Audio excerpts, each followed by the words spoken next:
Let's talk disability and sex. The following video touches on sensitive topics and may not be suitable for all audiences. The views expressed in this video may not be reflective of those held by Holland Bloorview Kids Rehabilitation Hospital. Those interviewed have provided their consent to be filmed for educational purposes and have approved all content in this video. Meet Nicholas, a registered nurse who works with young people with disabilities. My name is Nicholas Joachimides. My pronouns are he and him. A visual description of myself is I'm a white male, bald, and I wear black glasses. My role is as an operations manager and a registered nurse at Holland Bloorview Kids Rehabilitation Hospital.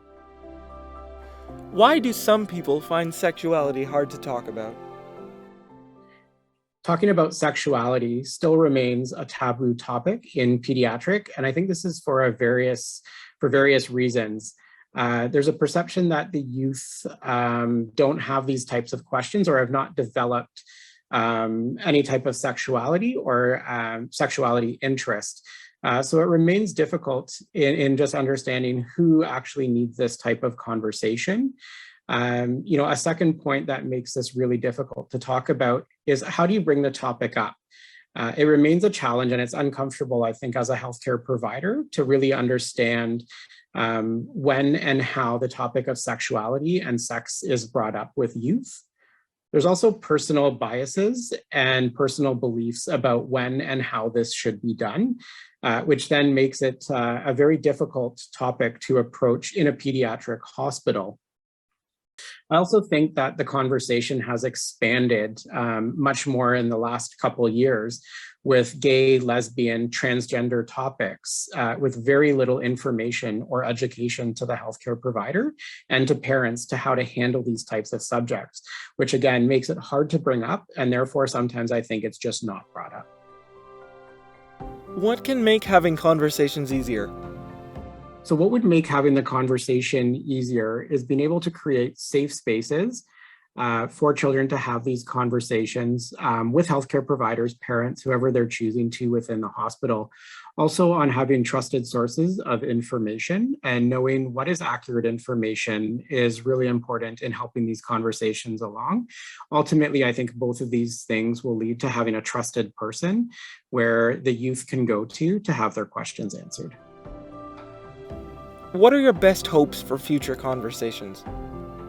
My best hopes for this conversation is that the youth and children that we talk to about sexuality is that they feel that they can come to us and that we are going to be non-judgmental and trustworthy to answer questions and make sure that they feel well equipped to go out into the world and have a healthy sexuality where it's not medicalized. And my hope for a healthcare provider is that they can open up their minds and ensure that they are creating those safe spaces for the youth and individuals to have conversations that do come across as non-judgmental and help support them in a healthy sexuality, which every child and youth and person deserves.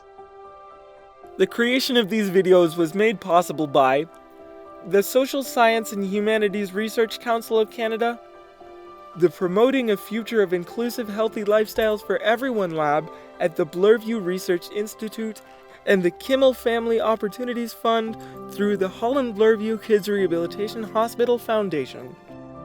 This video was created by Holland Bloorview Kids Rehabilitation Hospital, led by the Profile Lab, part of the Bloorview Research Institute, and Evidence to Care, part of the Teaching and Learning Institute.